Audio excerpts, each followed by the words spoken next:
Have you read a statement from the police? I have, and it's let me quickly read it out to you so that maybe we can get a perspective. We're going to educate the viewer. Some people who do not really get the lowdown of what we're talking about. Just let's take a look at what the police said.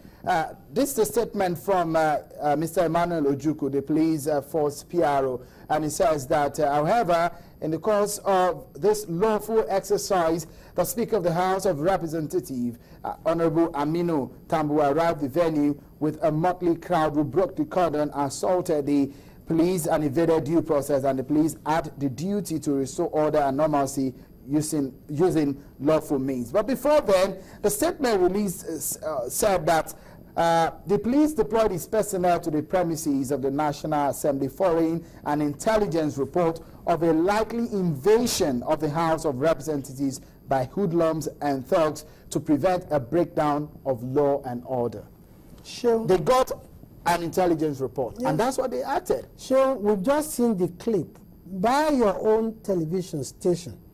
I did not see any motley crowd. These members of the House, are they the ones they are referring to as a motley crowd? Two, you have not answered the basic question, and the police have not done so.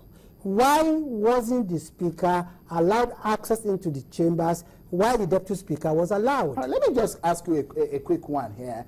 What was the desperation about getting access into the Assembly complex? If they're not allowed in, the simple thing to do is to turn around, go home, and seek redress. Absolutely no. You see, if I believe that democracy is in danger, and interestingly enough, you've forgotten also to enlighten the Nigerian public that a day before this invasion, the police was asking the Sergeant at Arms to deliver the mess of the House of Representatives to the police. And the Sergeant at Arms refused, for which he was detained for several hours. Let's ask the Nigerian police, what was their business with asking for the mess on the eve of that incident on a Wednesday? You're a legal practitioner, Alhaji Lai Mohammed. In a moment where injustice is being melted on you, what do you do? And I've just explained to you. Do you go violent or physical? So I say, I will do anything. Even violence? To protect anything. The life of my wife, the life of my child, of my children, when those who are paid to do so have failed to do so, or they are conspiring with the criminals. In this case, the people who should be tried for treason are those policemen who caused the mayhem in the National Assembly that day by preventing the lawful occupier. And not some of your members who removed the cordon that was placed. No, not in the list. Not in the list. You see, the police, I grant them, they have absolute authority to maintain law and order. But they can't do selectively. They cannot allow the Deputy Speaker in and prevent the principal person in the House of Representatives from gaining access. They have yet not told us why the Speaker was denied access. And we've seen here on television that the Speaker was actually denied access. Could it be? The police had no hidden agenda. What was their business in denying the Speaker access to the House? Could it be? Listen, for every cause, there will be an effect. For every action, there will be a reaction.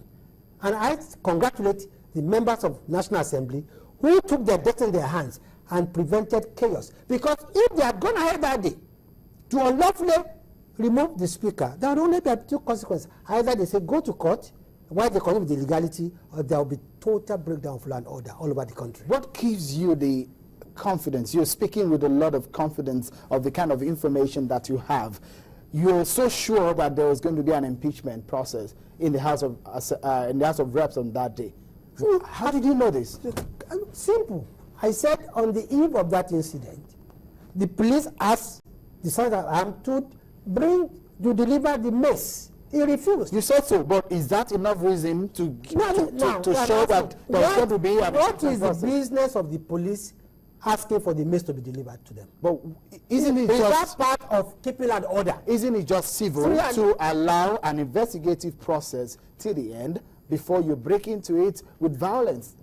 Listen, Shehu, I don't. Do you support the fact that people went physical and violent? I support absolutely the fact that people climbed these gates. Just the way We are seeing. even if one of them, Because the price for democracy is eternal vigilance.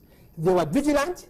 They outsmarted the police and the PDP and the presidency, whose game plan that day was to get the speaker impeached. so you encourage your members in your party to actually go this way? If the police repeat this again, we encourage them to do exactly the same.